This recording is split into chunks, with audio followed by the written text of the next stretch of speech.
Good evening, Singapore, and to all our viewers across the globe. Greetings to you, our friends, partners, and supporters. Welcome to the Bayanihan Talk series. I am Minerva Lau, a member of the board of the Philippine Bayanihan Society Singapore, and your host tonight. We hope you are all keeping safe and well. Tonight, the topic is about another important part of our body, of our face. Sometime in May this year, we had Dr. Rylan Flores discussing about our aging bones and how to take care of them. Today, we are delighted and privileged to have as a guest speaker, Dr. Rachel Herr, a consultant and a fellow of the Philippine Society of Otolaryngology Head and Neck Surgery. She will discuss about an important part of our face, an important key to our sense of hearing, the ears. But before we proceed, please indulge me and allow me to introduce our Philippine Bayanihan Society Singapore here, which has been hosting the webinar since last year. Please have a look at our video to give a glimpse of who we are and what we do.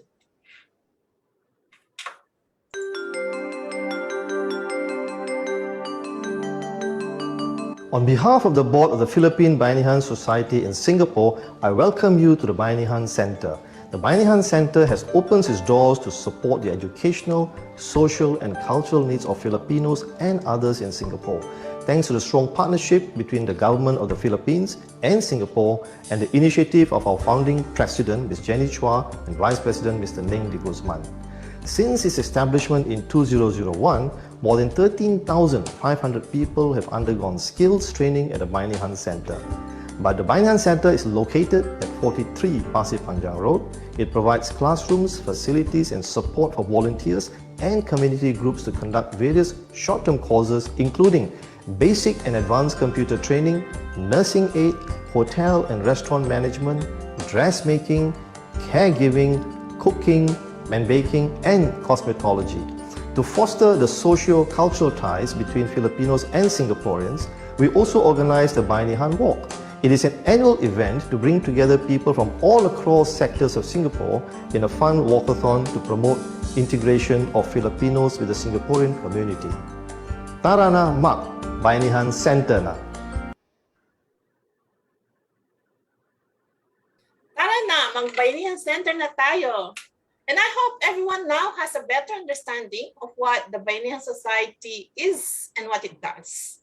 Just to let you know, we, the members of the board of the society, are all volunteers, sharing our desire to contribute to the betterment of every overseas or migrant Filipino worker here in Singapore. Please do not hesitate to approach us for any cultural activity, suggestion, or training or skill ideas. Just contact our Bayanihan ladies, Cecil and Mindy. And now, without any further delay, may I call upon PBSS Honorary Secretary Mary Ann Chua to provide an introduction of our guest speaker. Mary Ann, the floor is yours. Thank you, Minnie. Good evening, everybody. We are indeed very privileged to have our lovely Dr. Rachel Herr with us this evening. She graduated with a degree in biomedical science from the National University of Singapore in 2006. And then she pursued her doctor's degree in medicine from the University of the East Ramon Magsaysay Memorial Center in 2010. And then she completed her residency in otorhinolaryngology, head and neck surgery at the Philippine General Hospital in 2016. She also completed a concurrent fellowship in cranio-maxillofacial prosthesis at the PGH.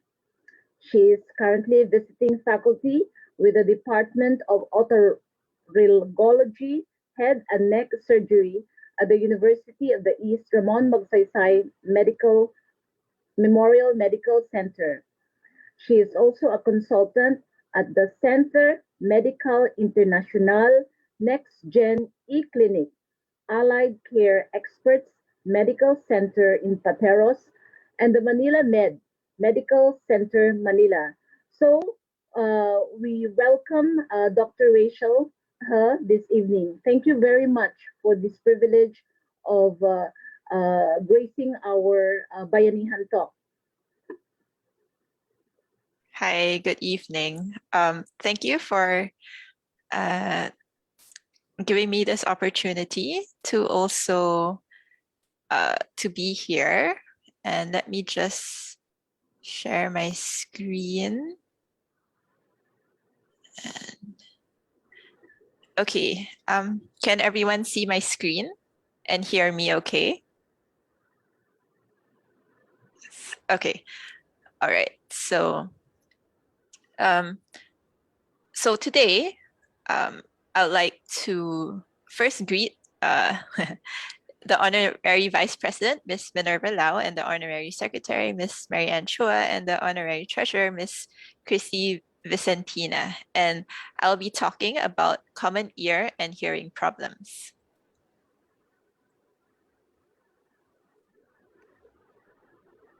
So I'd like to start off with giving a quick summary about our ears. This will help you better understand the problems that affect certain parts of our ears. So this is a picture of the cross-section of our ears. And we have the outer ear, the middle ear, and the inner ear. So for the outer ear, that's what we have, the pinna and the external ear canal, all the way extending to the eardrum.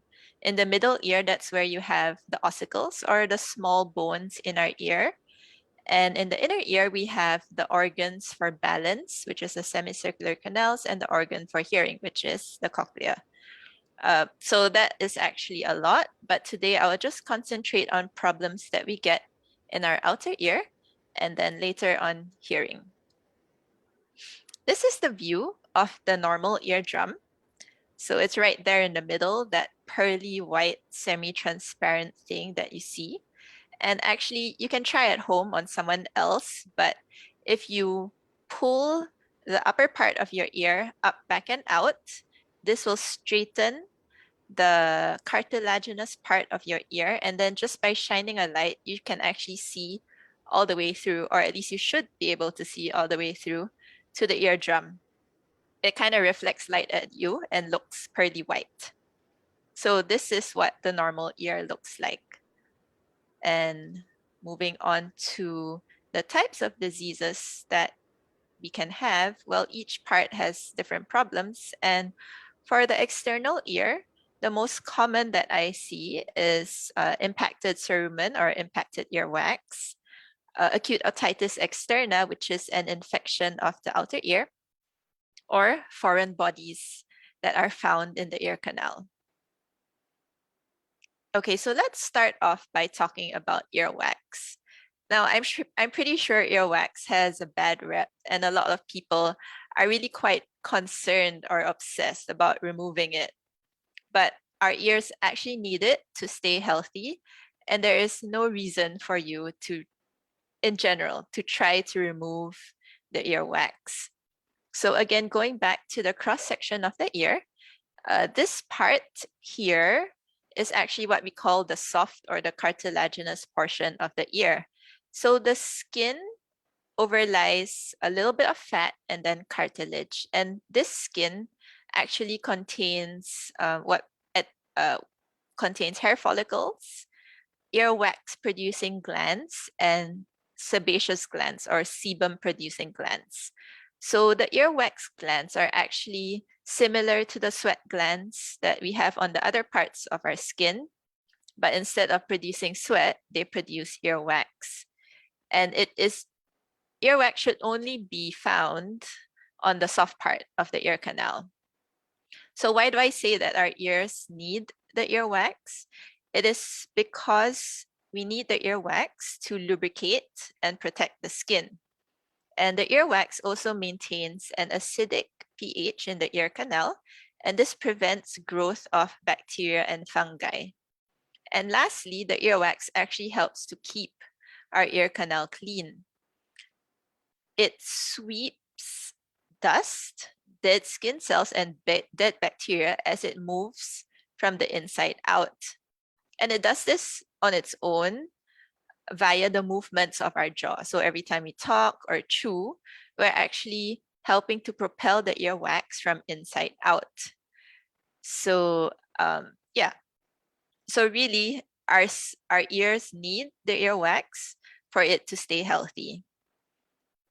So if you look again at the picture, this part of the ear canal, which is just skin overlying bone, this part is especially vulnerable to injury or trauma during any attempts to try to clean it, because even just using something what you might think is soft or non-traumatic can actually easily abrade the skin, and any break in the skin will put us at risk for getting an infection.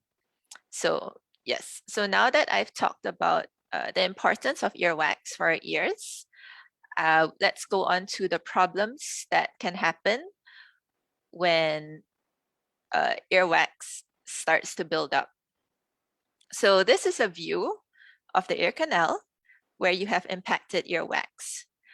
It's this gross looking thing right in the middle, and you can see, like, unlike before, there is no way you can see the eardrum. Now, impaction of earwax usually happens when we attempt to clean our ears, and this pushes the earwax beyond where it belongs, and it causes a buildup of the earwax because your ear cannot propel the wax at that point outwards. But it can, and you might wonder why it is so obstructed and how it got to that point. Well, most people do not actually realize that there is a buildup until it almost fully obstructs the ear and there is a blockage. And when there is that much earwax in our ears, what happens is any moisture or water that goes into our ear canal will cause the earwax to expand. And this fills the whole ear canal. And that is when you get the symptoms that people usually feel when they get impacted earwax, which is a feeling of obstruction or fullness. It can also be pain or pressure. And they also feel a decrease in hearing because there is that physical blockage, or even tinnitus, or what we call ugong. So yeah, so basically these are the symptoms that you can feel when you get impacted earwax. So I don't know about you, but I think most people in general do like to watch pimples being popped. So this is my equivalent. This is a video showing how a doctor is removing impacted earwax from the ear canal. So as you can see, he's kind of using a little curette to slowly dislodge this whole chunk of earwax. See, it's just huge. But I've actually seen even bigger. So this is a photo. It looks like it's almost 2 centimeters worth of earwax, which is pretty significant considering our ear canals are only about 3 centimeters long. I've seen many cases of this. I've even seen cases where the tip of the cotton bud, so the cotton part, was accidentally left in the ear canal, and earwax just built up around it, and the patient was not even aware that they had left it in their ear. So I will advise against using anything to try to clean your ears.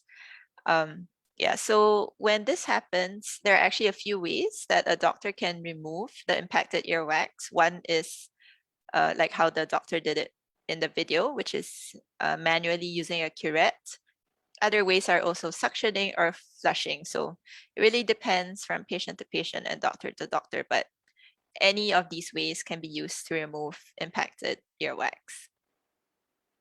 So now we move on to the next condition, which is acute otitis externa. So this is what we call an infection of the outer ear or the ear canal. So the picture on the left, you can see that the ear canal is super swollen and red. And again, you can hardly see past the swelling.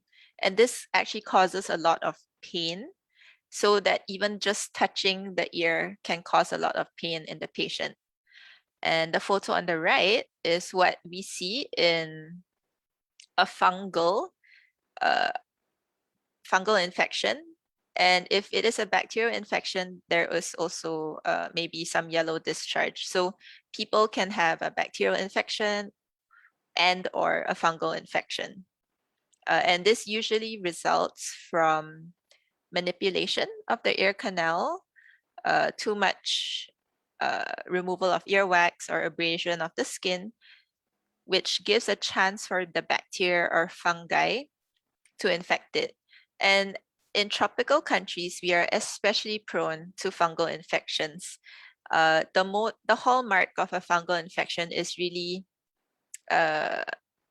when your ears get very, very, very itchy and painful at the same time. It's like it's so itchy you cannot help but want to scratch it. Chances are it is not just a bacterial infection, but a fungal infection as well. But again, it's hard to differentiate. So if you are feeling the symptoms, then you should consult with an ENT.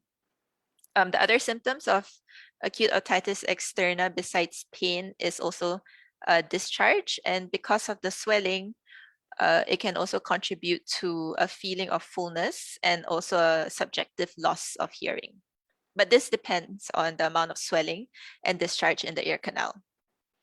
So now that we've covered impacted earwax and acute otitis externa, let's go to the last problem that is commonly seen. And this is foreign bodies in the ear canal. So they can either be animate or inanimate. And on the right, this is a photo of what I removed from a patient previously. So this is like a small cockroach. And I would say by far cockroaches are the most common insects that I've removed from people's ears. And it really doesn't matter where you are, or it can happen to anyone. Other insects are ants, small flying insects, and I've even seen worms. So if an animate foreign body ever goes into your ear, the first thing you should do is try to drown it. If possible, put mineral or baby oil. If you do not have that, water will do, but it might take it a bit longer to die. And the reason you want to kill these animate foreign bodies is because you want to stop them from damaging your eardrum or ear canal because they're moving around. So yeah, remember, if that happens, drown it right away. Do not try to remove it on your own. The other type of foreign body that I do see is the inanimate kind. So usually beads, sometimes sand, little rocks, things like that. If that happens, it usually happens in children. If that happens, please do not try to remove it at home. Bring them to the doctor. There's actually a little story behind this photo on the left. So this little diamond bead was actually removed. I removed it from a 5-year-old boy, but there had already been a previous attempt to try to remove it, and unfortunately, what happened was it was just pushed in further, and it had actually damaged the eardrum and the bones, the small bones in the middle ear. So I would highly recommend that you don't try to remove anything in the ear, or don't even attempt to put anything in the ear because of the potential trauma that can happen. I'm sure we've all heard the old saying, nothing smaller than your elbow should go into your ear. If you feel that maybe your ears are dirty, you can maybe just take a soft cloth and just clean the outside of your ear, but do not put anything into the ear canal, because as I have already explained, earwax moves from inside out, and then once it gets to the outside, it can flake off, or you can just clean it. Okay, so if there's one thing that you can take away from this, if there's only one thing that you take away from this talk, it should be nothing smaller than your elbow should go into your ear canal. Okay, so now that we've covered the external ear, let's talk about sound transmission and hearing next. So I have a short video from NIH to illustrate this. Have you ever wondered how sounds make their way from the source all the way to your brain? Take a trumpet, for instance. When it's played, it makes sound waves in the air. The outer ear catches the waves, which then travel through a narrow passageway called the ear canal. The sound waves reach the eardrum, which is a membrane roughly half the size of a dime. They make the eardrum vibrate, which in turn vibrates 3 tiny bones called the malleus, incus, and stapes. These bones amplify or increase the sound vibrations and send them to the cochlea. The cochlea is shaped like a snail and is the size of a garden pea. It is filled with fluid, and the sound vibrations make this fluid ripple, which creates waves. Hair-like structures called stereocilia sit on top of hair cells and are grouped together as hair cell bundles inside the cochlea. The hair cells inside the cochlea ride these waves, and the hair bundles are moved. The hair bundle on top of the hair cell turns these movements into electrical signals. As the hair bundles are moved, ions rush into the top of the hair cells, causing the release of chemicals at the bottom of the hair cells. The chemicals bind to the auditory nerve cells and create an electrical signal, which travels along the auditory nerve to the brain. Different hair cells respond to different frequencies of sound. The hair cells at the base of the cochlea detect higher-pitched sounds, such as a piccolo or flute. The hair cells toward the top of the spiral detect progressively lower-pitched sounds, such as a trumpet or trombone. At the very top or apex of the spiral, the hair cells detect the lowest-pitched sounds, such as a tuba. The auditory nerve carries the electrical signal to the brain, which interprets the messages as sounds that we recognize and understand.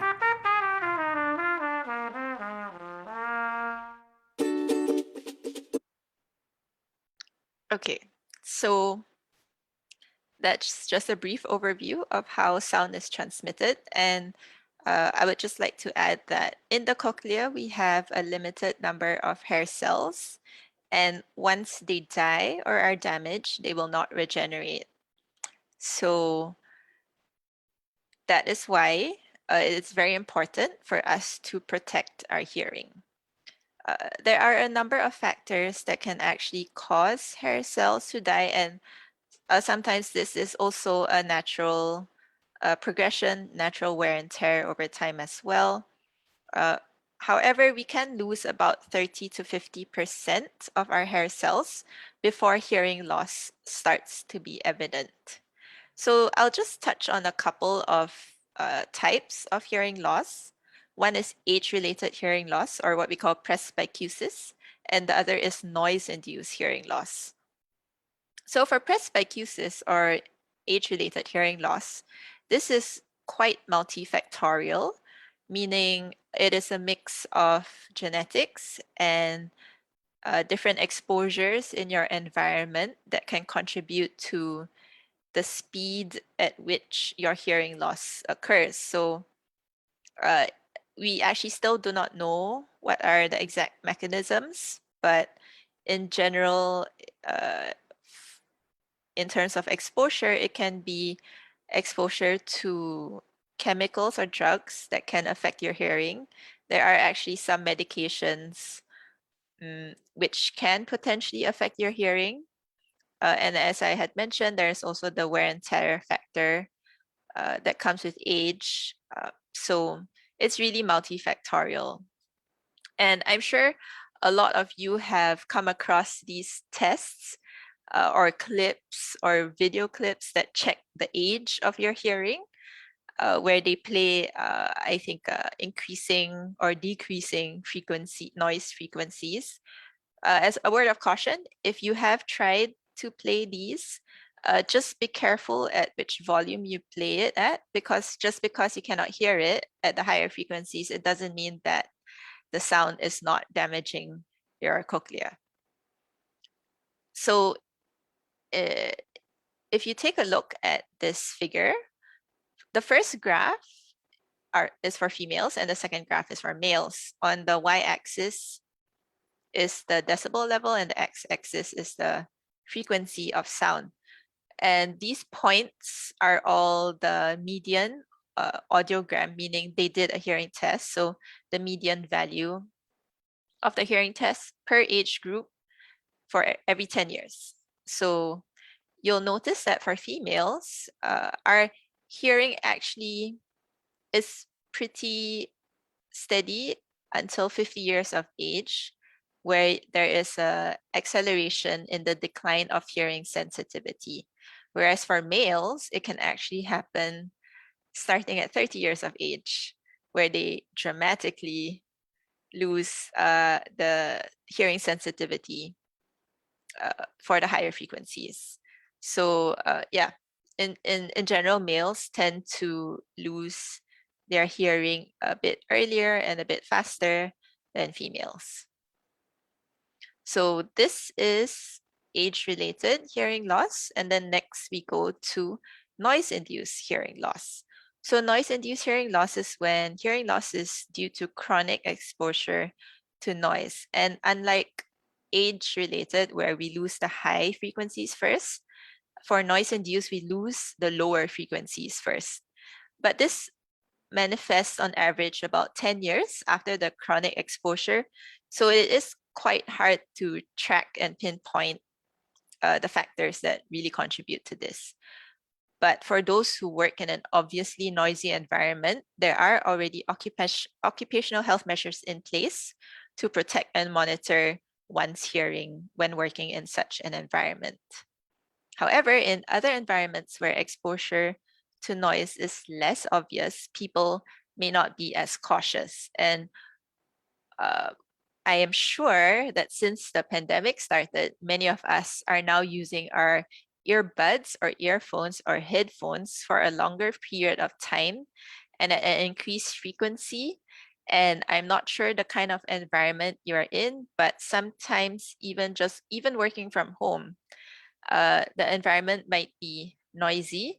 And I too have been guilty of this, but I tend to increase the volume sometimes during my teleconsults if I cannot hear the patient properly, and that volume may not be healthy for my ears.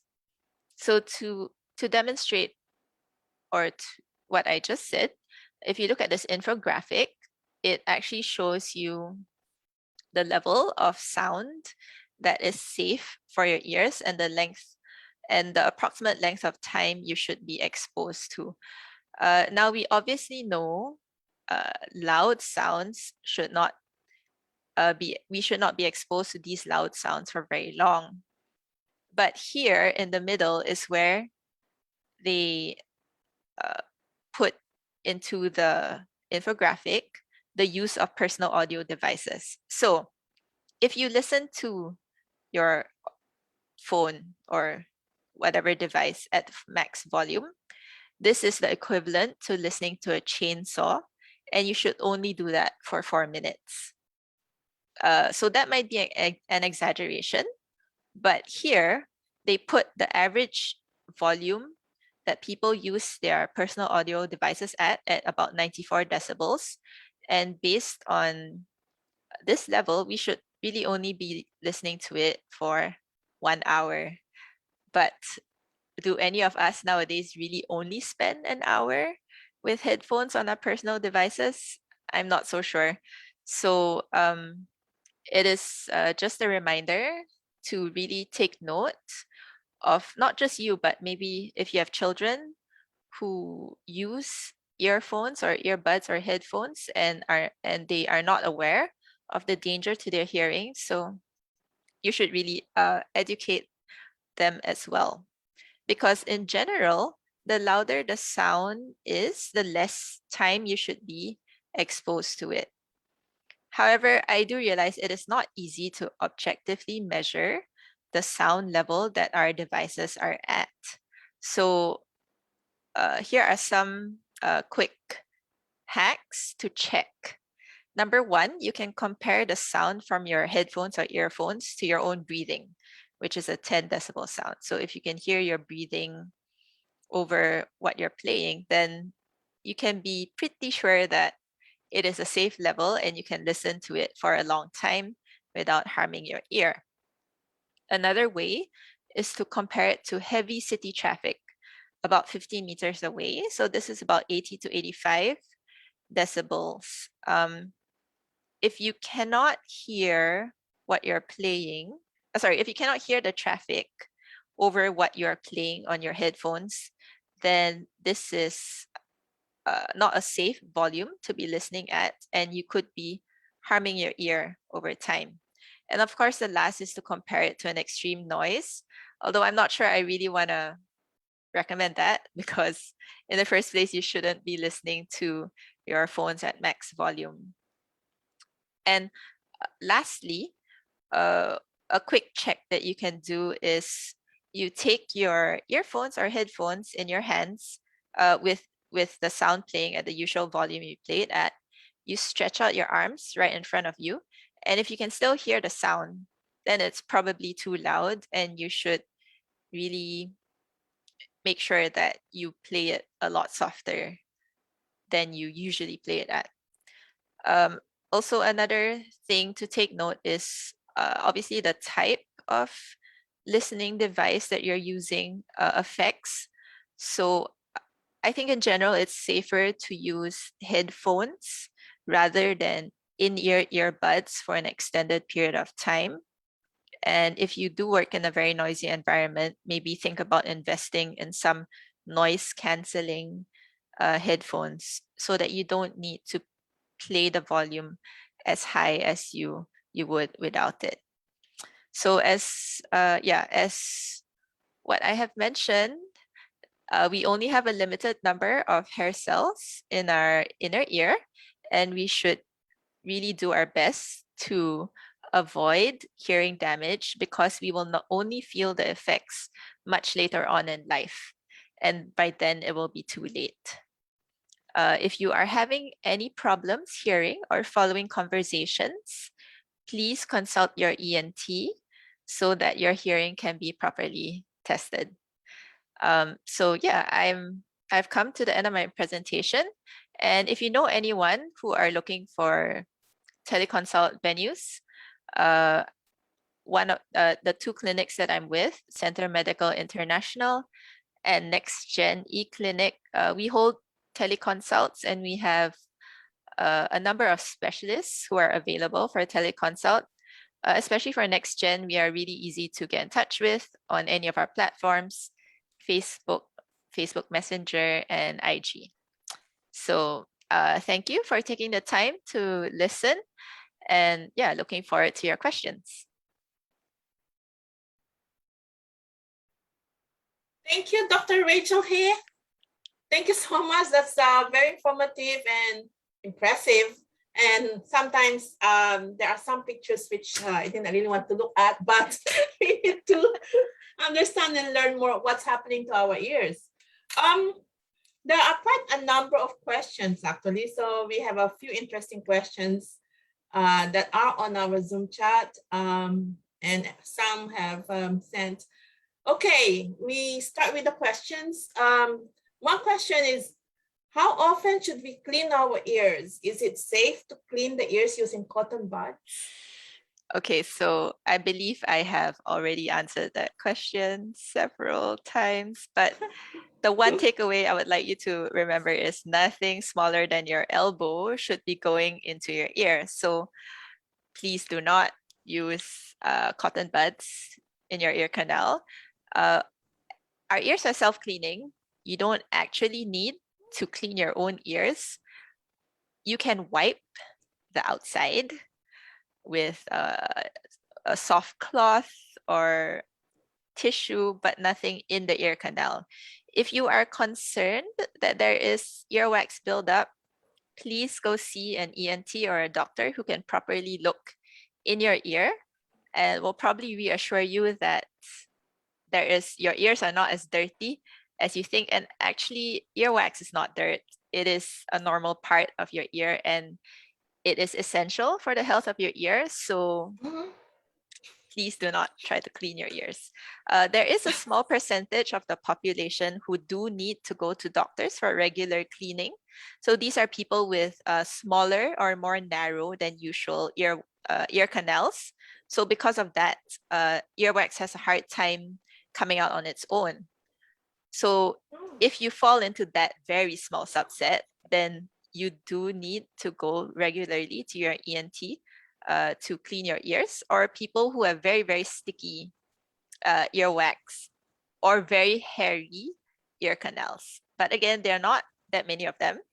So if in doubt, go see your ENT. Thank you. Okay, so no cleaning of ears required. Okay. Another question. One is about ringing in the ear and ringing or buzzing in the ear. Sometimes we hear them. What could be the cause and how to get rid of those things that we hear? Okay, so tinnitus, or what we call ringing of the ear, has many potential reasons, but it is normal for people in general. You can occasionally get it. Like every once in a while, suddenly you get that ringing sound and you cannot hear anything else. If you don't have any other symptoms that comes with that and it's not constant, then I will say you can just observe the symptom. However, if it is constant, if it is associated with what you think is permanent hearing loss or vertigo, or it is affecting your daily life, meaning you cannot sleep, then you do need to see. You can choose to see an ENT or a neurologist, but see a doctor because they do need to get a thorough medical history and do a physical examination before they can address the problem of tinnitus or ringing in your ear. Okay, so if it's just for a while, it's okay. But if it gets prolonged, then go and see a doctor. Okay. Yes. Okay, thank you so much for that, because I think many of us do experience that now and then. Okay, another question is how to cure hearing loss after a loud concert, or the sounds of the drums are nearby in one of those pubs, or a gunshot near the ear. Sometimes, yeah. So yes. How do you address that? Okay, so for the first two, where we are exposed to a loud concert or maybe sound of drums, it is normal that after exposure to loud noises for a short while, we get our hearing feels muffled. So that's what we call, it's just a transient shift in our level of hearing because our ears are trying to protect itself from the bombardment of loud sounds. So give it a day. If it doesn't go back to normal, and if there's no pain in your ears, then that's fine. But just remember, if you are repeatedly exposing yourself to this level of loud sounds, then eventually your hearing will not return to normal and it will be permanently damaged. If it is a gunshot, that is a different issue because it is not just the sound, but also the energy wave that can actually rupture your eardrum. So that kind of hearing loss is usually associated with intense pain, can also have bleeding in your ear. So that is actually more of an emergency and you should see a doctor right away. So although both are loud sounds, one is a little bit more serious than the other. So yeah. Wow. Okay. Gunshots are always dangerous, so stay away if possible. Yes. Good enough in Singapore, no one's allowed to carry rifle or gun. Yes. So we're relatively safe, but you still have to be careful. There's another question from Ms. Kritz. Would pool chlorine water in the ear cause infections? Sorry. Oh, From Kritz. it should not. Usually the people who get ear infections after swimming are those who manipulate the ear canal. So as I've mentioned, the earwax is protective. If the skin is covered with earwax, then it is protected. However, someone who usually cleans it often, the skin will be abraded or injured. So there is already that micro abrasion or break in the skin. So it is not so much the chlorine that affects the skin, but a combination of moisture, a break in the skin, and whatever bacteria that is already in our ear or in the water that causes the infection. So yes. Okay. So you'll find that Mhm. you'll find that a lot of my answers go back to don't manipulate your ear. Yes. Thank you. Well, we sometimes specific questions are helpful. So yes. So chlorine is not basically dangerous. Just let it flow out eventually. Okay. Yes. Let the Yes. water It'll flow out. eventually evaporate. I know like sometimes you feel as if water is stuck, but it'll eventually evaporate, assuming there is no underlying buildup of earwax. Okay. Yeah. There's another question from Portia. What is your view on ear candling offered in spas? Candle. Yeah, Candle so ear, that's yeah. a definite no. Again, No. nothing. No. Number one, they offer that to remove earwax. And I've already said earwax is good for your ears. We shouldn't try to remove it. It doesn't form a vacuum to actually remove any earwax. And there's not enough heat generated to melt the earwax. And if it was generating enough heat to melt the earwax, then that's actually bad for your ear.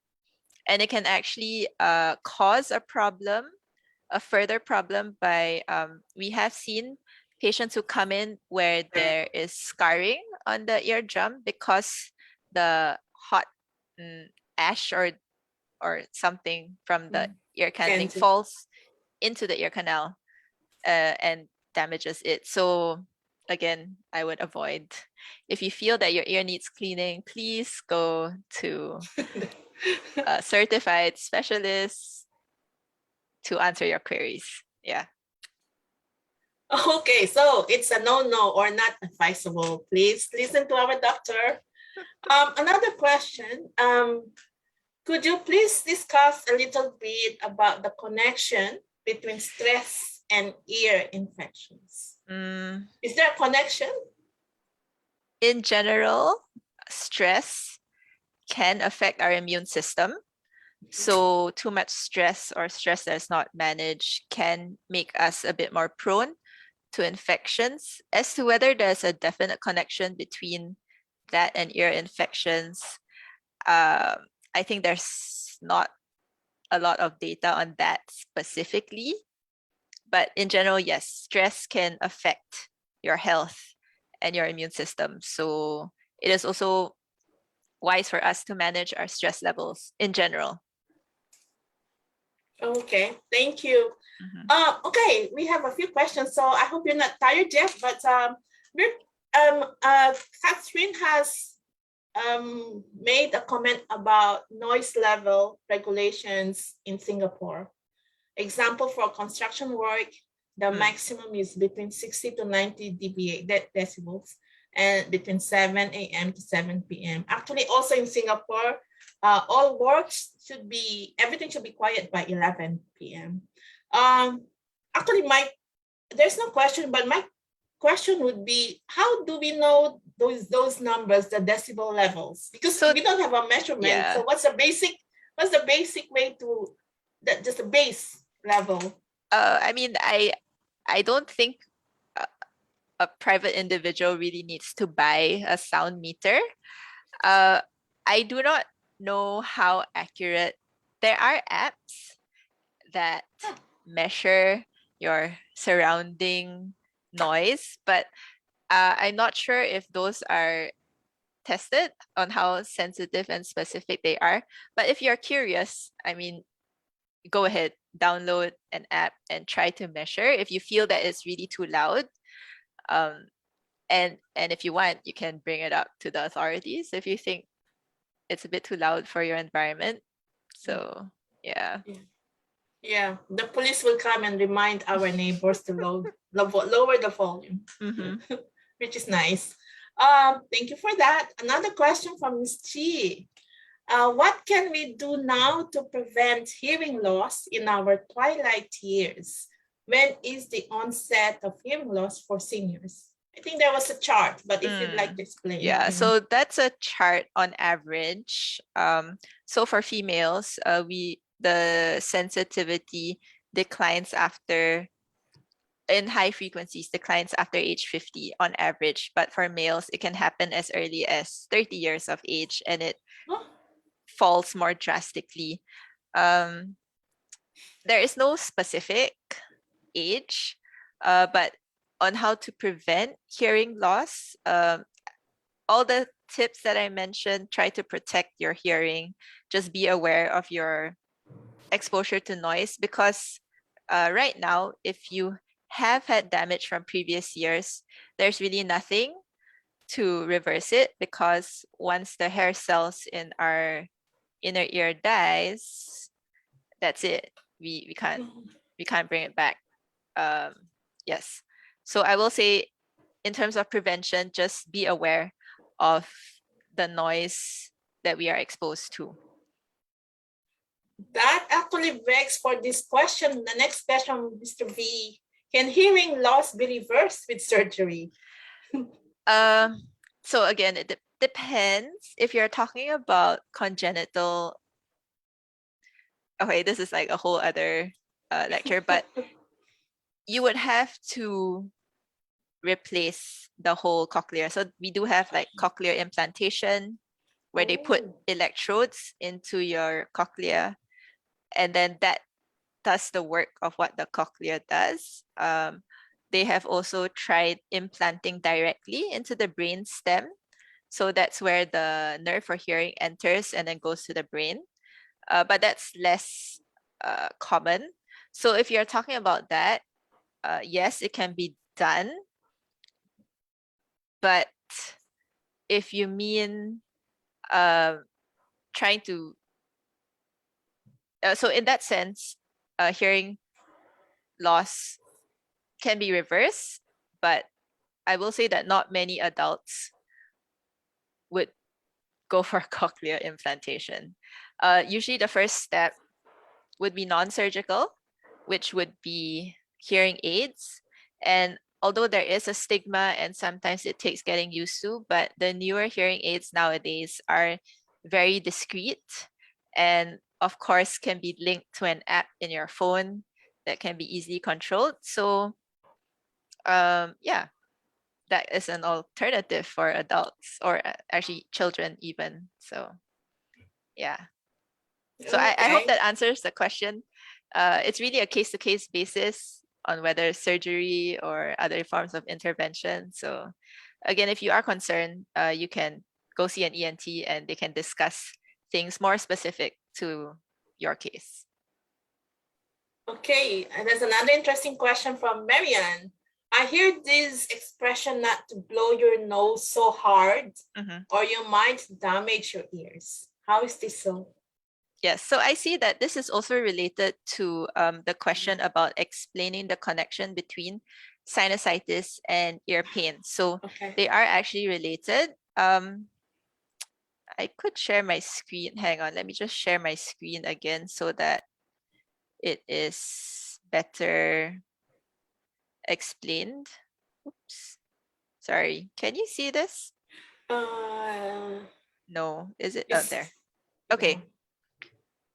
So the question is, how why people say when you blow your nose, it can affect your ear. This is because your middle ear space is connected to the outside by the eustachian tube. And this helps to equalize any abnormal pressure in your middle ear space.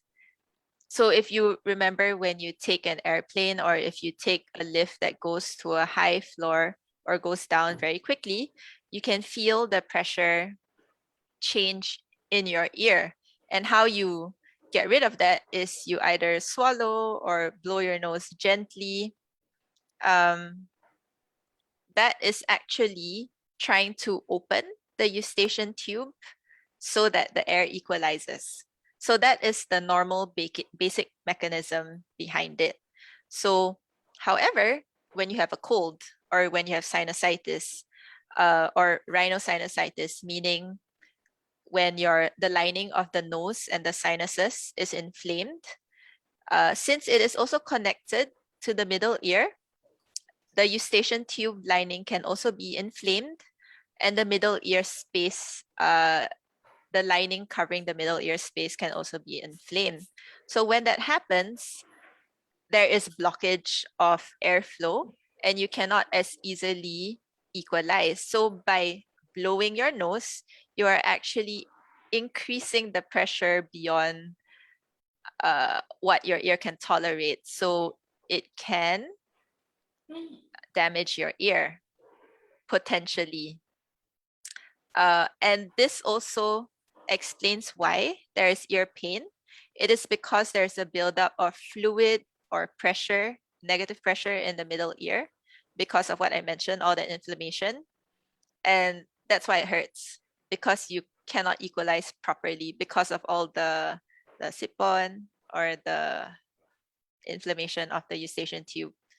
So I hope that kind of answers the question. So actually, what I tell my patients to do is either you do a nasal douche, so or a neti pot.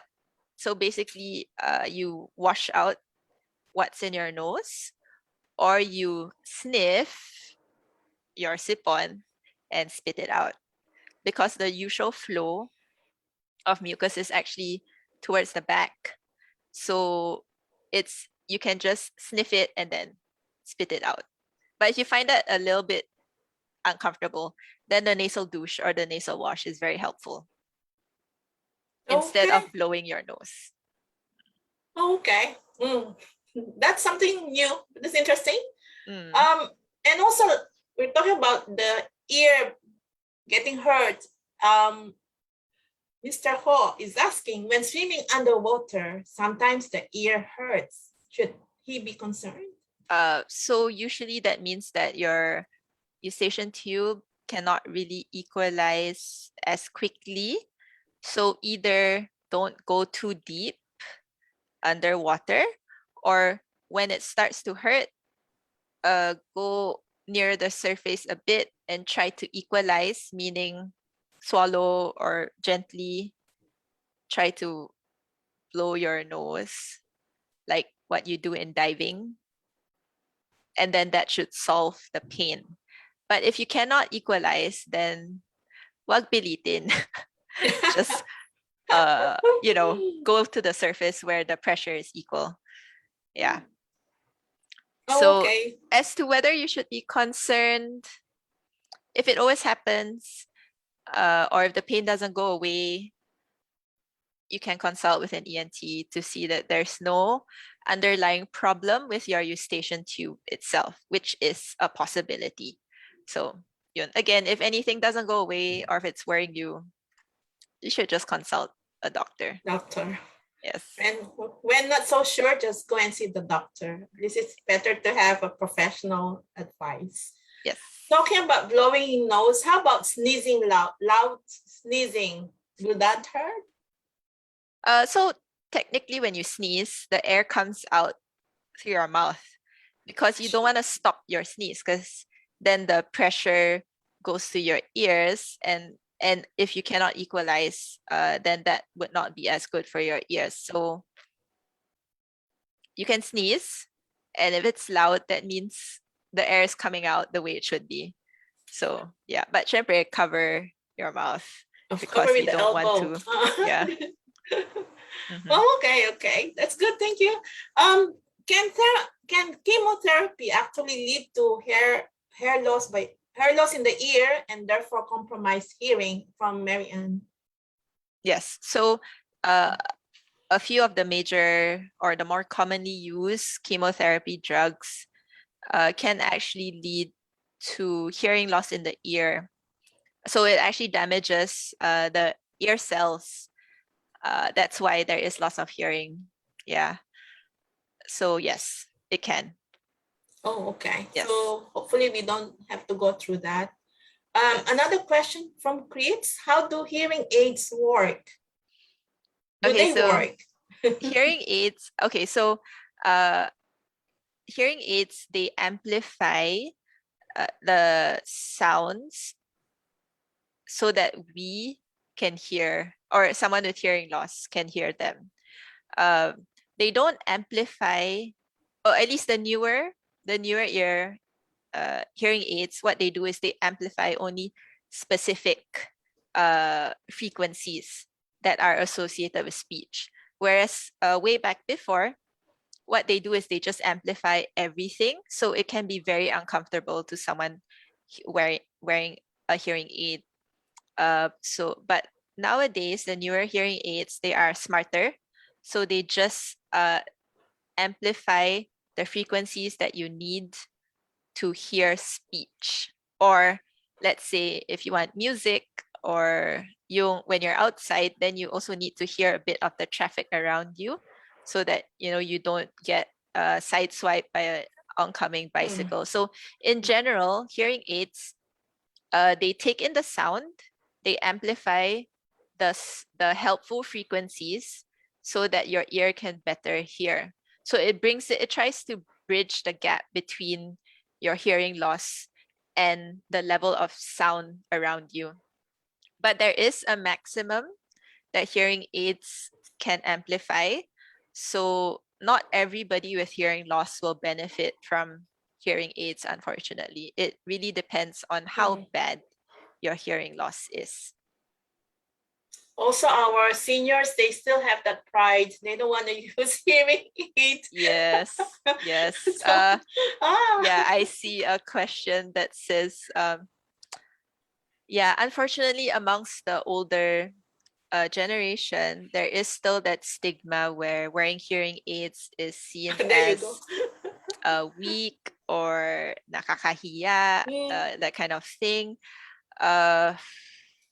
It's really hard to convince someone who doesn't want to wear hearing aid, because half the battle is actually the attitude of the patient or the person seeking aid. I would say maybe if the person really has a hard time communicating, you can try to appeal to that side. But if I'm not wrong, there is also another kind of, it's not a hearing aid per se, but I think a amplifier microphone that you can wear around your neck.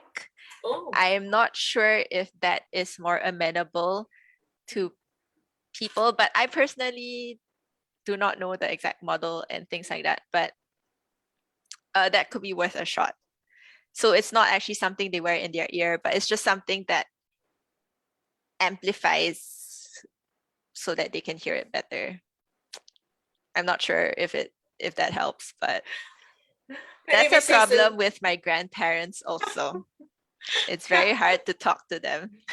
Maybe we say it's a gift, it's a special necklace or something. My own mom, she said, no, I'm not deaf. So she wanted to wear, and then my brother bought her something, and she said, and they told her, this is a new earphone, so you can hear our sister. So she thought it's like a new earphone, not a hearing aid. So she wore it for a while, but no, it did not last very long. But yes, yeah, it's tough, isn't it? I mean, yeah, even my in-laws. We have a few questions. Okay, we still have some time. What causes the congenital ear deformities? Another question, should we listen to music while running? So 2 questions and then we have another one. So, okay, let me address the listening to music while running. Mhm. I think for me, I listen in only one ear so that I can also hear my surroundings. So I don't think it's a good idea to completely drown out the sound around you, assuming you're running outside. Syempre, if you're running on a treadmill, you're not in any danger of a tree falling on you or a bicycle sideswiping you. So then I think it's fine. Some people use it to help them concentrate. But if you're running outside, you definitely need to be aware of your surroundings. So if you want to listen to music, make sure you can still hear what's going on around you.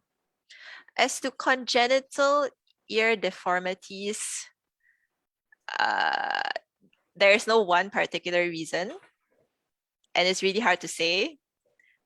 So unless you want to check for chromosomal abnormalities, that's also a possibility, but there is no one gene that controls the formation of the ear. So yes, that's a very broad question that is hard to address in this kind of forum. From Chris here, my 21-year-old sons, the twin sons, sleep with one of the sons, sleep with his mouth open all the time. He says this is because of his nose ear issues that manifested when he was very young. He had grommets and had tonsillectomy and adenoidectomy. Does this affect the quality of his sleep? Should he see a doctor? Okay, I don't know those terms, but yeah, Yes, I'm sure you know that. So I think, again, if you are concerned that his sleep is affected, or more importantly, if the flow of oxygen is being obstructed when he sleeps, then yes, I think you do need to see a doctor. Just by the description of what was done to him, they were probably concerned with obstructive sleep apnea when he was young, which is why they did the tonsillectomy and adenoidectomy. But the fact that he is still breathing through the mouth, yes, it may be habit, but it could also be something in the nasal passages that is causing obstruction, which is why he prefers to breathe through the mouth. That in itself is not too healthy because the airflow is still better humidified through the nose. And yeah, so yes, I think it's a good idea to see the doctor because obstruction is a dynamic disease and it changes as we grow or as time passes. So it should be reevaluated if it hasn't already. So yeah. Okay, thank you. So he should see a doctor. That's the advice. Anyway, for Maria, is hearing loss hereditary? It can be. It can be, but again, like what I mentioned, age-related hearing loss is multifactorial. So yes, there is a factor of genetics, but it's also environment. So yeah. Okay, so one last question, I think. I've got one last question. Is there any more that I hope I did not miss any of those that were sent through our Zoom chat. Okay, one last question though about vertigo, because it affects the balance. How will you relate that with the ears? Okay, so that's like a whole other talk. Oh, okay. But like what I mentioned earlier, in our inner ear, the organ for balance and the organ for hearing are next to each other, and even the nerve, they run next to each other as it goes to the brain. So it is possible that any problems with our ears can affect our balance or can cause vertigo. But vertigo is not always caused by problems with your ear. And I do know that a lot of people think, oh, dahil nahihilo ako or may vertigo ako, ENT agad. But actually, the more life-threatening thing you need to rule out is a blood pressure or a stroke. So, if it is sudden and you have maybe other issues, maybe the first person you should see is a neurologist or an internal med. Wow, okay. And then if they have ruled out the more life-threatening thing like stroke, and they don't think it comes from that, then please feel free to see an ENT. Actually, I have had a couple of patients like that. They thought it was vertigo from the inner ear. I told them to do an MRI. Lumabas, stroke. They had a stroke. So it's serious. It's a smaller percentage that your vertigo is coming from the ear. And yeah, I would say try to rule out the more life-threatening thing first. Yeah. Okay. On that note, on that sort of frightening note, no, but thank you so much, Dr. Welcome. Rachel. That was a very interesting discussion. Thank you so much for sharing all that knowledge and expertise and the advice that you have given us. Very helpful. I can also understand better how my mom and my in-laws are behaving when they don't want to wear they don't really want any hearing aid. So we just have to shout at the ear when we talk. So thank you so much. It's really very important. Welcome. Ears, they're not so visible, but they keep our balance, and that's very important. So thank you so much. And before we go, I'd like to call on Ms. Christy Vicentina, our PBSS treasurer, to give closing remarks.